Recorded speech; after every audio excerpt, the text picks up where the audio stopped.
বীরভূমে দাঁড়িয়ে আসন সংখ্যার টার্গেট 250 আসনে জিততে হবে তৃণমূলকে। বীরভূমে 11 আসন চাই। লালমাটিতে দাঁড়িয়ে বিজেপিকে কড়া আক্রমণ অভিষেকের। এসআইআরে আমি আস্তে আস্তে শুনছিলাম অমর্ত্য সেনকে হিয়ারিং এর নোটিশ পাঠিয়েছে। নোবেল জয়কেও হেনস্থার অভিযোগ অভিষেকের। আবেদন করলেই বাড়িতেই শুনানি, পাল্টা শুভেন্দু। কপ্টার বিতর্কের মধ্যেই তারাপীঠ হয়ে রামপুরহাটে অভিষেক।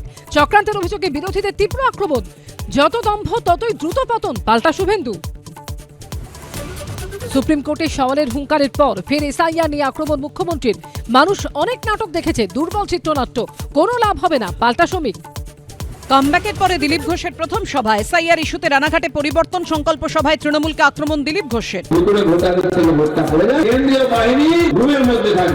তৃণমূল নেত্রীর জন্মদিন পালন কেষ্ট কাজলে, তারাপীঠে অনুব্রত, কঙ্কালীতলায় কাজল। মাকে বললাম, মা দেখো তোমার যা করণীয় 230 করে দিও। সত্যিই এসআইআর বদলে দিতে পারে রাজ্য রাজনীতির ছবি। খসড়া তালিকায় কোন কোন কেন্দ্রে বাদ গেছে জয়ের ব্যবধানের থেকেও বেশি নাম। ঘণ্টাখানেক সঙ্গে সুবল, রাত 8টা।